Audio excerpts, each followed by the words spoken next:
Hey guys, welcome back to my channel where we are passionate about helping people with business and accounting. Today's video is going to be a bookkeeping video, specifically how to record your PPP forgiveness entries. So if you're interested, keep on watching.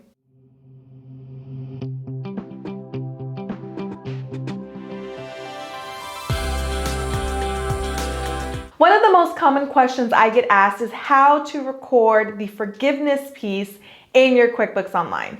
So today we are going to cover that. But before we get into the QuickBooks entries, I want to share with you what the accounting standards say. The accounting standards clearly say that you can only de-recognize debt if the debtor legally releases you from the debt. The GAAP standards, which GAAP stands for Generally Accepted Accounting Principles, does not allow you to record the income until you receive documentation that the loan has been forgiven. So for a lot of us, I know for me, my bank isn't accepting forgiveness applications yet, so I cannot technically go into my books and update my books to say that I have been forgiven for my PPP loan. Once your bank issues you documentation on what amount is forgiven of your PPP loan, then you should go into your accounting software and make these entries.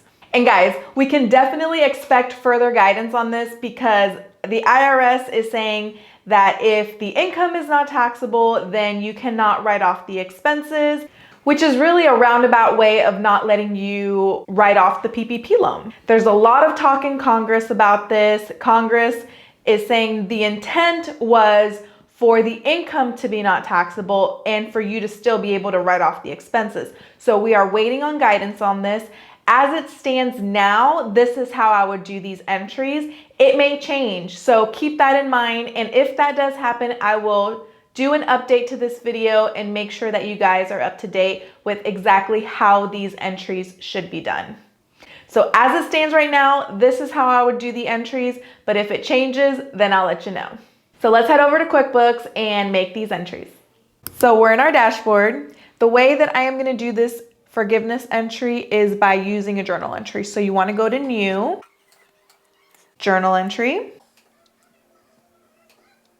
And this is what the journal entry looks like. So we would do the journal entry on the date of the forgiveness. So let's assume that we got our PPP loan forgiven on 8/7.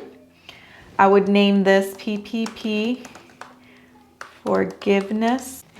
And then our account is going to be a debit to our liability account, so which is going to be our PPP loan. And the loan, let's assume that the entire loan was forgiven. So that's $60,000. And then the credit is going to be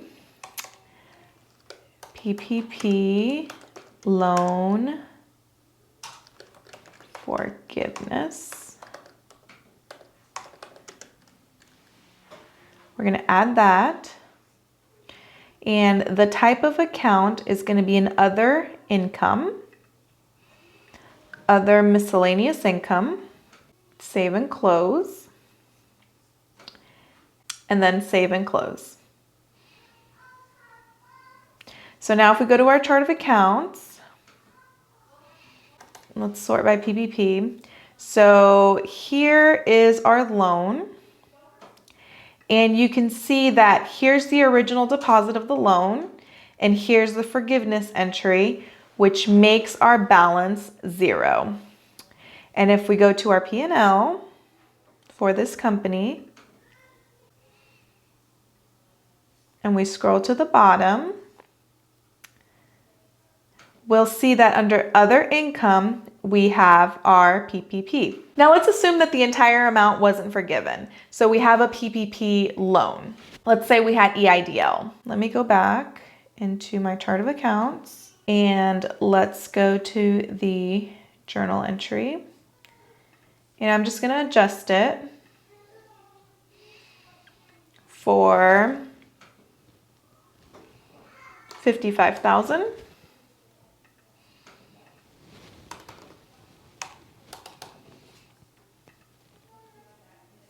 And now we have a $5,000 loan.